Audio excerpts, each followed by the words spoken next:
कुछ दिन पहले की ही बात है। निकी एक कमरे में बेड पर था और उसके सर पर एक आदमी ने बंदूक तान रखी थी। उसके पास में ही जेस बैठी थी, जिसे वो बस कुछ ही दिन पहले मिला था। ये साफ दिख रहा था कि निकी को किसी ने अपने जाल में फंसा रखा है, लेकिन उसके चेहरे पर डर का नामो निशान नहीं था। उसने सीधा कह दिया कि मेरे पास एक भी पैसा नहीं है, अगर गोली चलानी है तो चला लो। गन वाले आदमी ने उसके रिएक्शंस को समझा और तुरंत पहचान गया कि ये आदमी खिलाड़ी है, हमसे बड़ा ठग है ये। और उसका अंदाजा बिल्कुल सही था। निक एक बेहतरीन ठग है जो कि छोटी मोटी चोरियां करता है, वो भी बहुत सफाई से। जेस ही उसे फंसा कर इस कमरे में लाई थी, तो उसने जेस के अंदर एक नेचुरल टैलेंट देखा। जेस उस वक्त तक कुछ नहीं समझ पाई थी। खैर, जब वो बंदूक वाला आदमी चला गया तब निकी ने जेस से कहा कि तुम्हारे पास एक गिफ्ट है, और अगर तुमने लोगों को ठगने की अपनी इस ताकत को अच्छे से तराश लिया तो सारी जिंदगी बैठ के खा सकती हो। निकी ने कहा कि हमारा तो पारिवारिक धंधा ही है, मेरा बाप उसका बाप सब ठग थे, वो पुश्तैनी ठग है। हर ट्रिक हर एक चाल उसके लिए एक गेम थी। जेस ने बिना समय गवाए थोड़े पैसे निकाले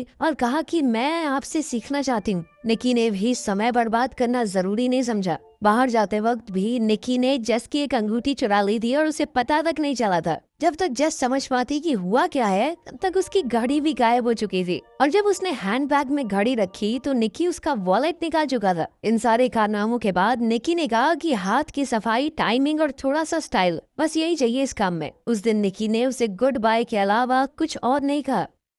कुछ महीने बाद जेस ने उसे न्यू ऑरलीन्स शहर में ढूंढ निकाला, जहां निकी ने एक नई टीम बनानी शुरू की थी। उन दोनों की मीटिंग भी असल में एक टेस्ट था। वो देखना चाहता था कि जेस उनकी टीम को ज्वाइन करने के लायक भी है या नहीं। जब जेस ने हामी भरी तो निकी ने उसे टीम के एक आदमी के साथ मेले में भेज दिया। आज जेस की पहली प्रैक्टिकल असाइनमेंट थी। वो मैप हाथ में लेकर कुछ लोगों से रास्ता पूछने लगी। तभी उसके साथी ने चुपके से एक टूरिस्ट का कैमरा लेंस चुरा लिया। फिर एक दूसरे साथी ने जानबूझकर एक आदमी को टक्कर मारी और जेस ने उसका वॉलेट निकाल दिया। जेस को अब अपने चोरी करने के स्टाइल में थोड़ा कॉन्फिडेंस आने लगा था। उसने चॉपस्टिक्स की मदद से एक और औरत के बैग से वॉलेट निकाल दिया और सब कुछ इतना स्मूथ था कि किसी को शक भी नहीं हुआ। निकी ये सब कुछ एक बिल्डिंग के टॉप से देख रहा था। उसने टीम से कहा कि उसे अकेला छोड़ दो, अब उसके उड़ने की बारी है। जेस ने एक के बाद एक महंगा सामान चुराना शुरू कर दिया और उसकी हर चोरी के साथ निकी की आंखों में उसके लिए इज्जत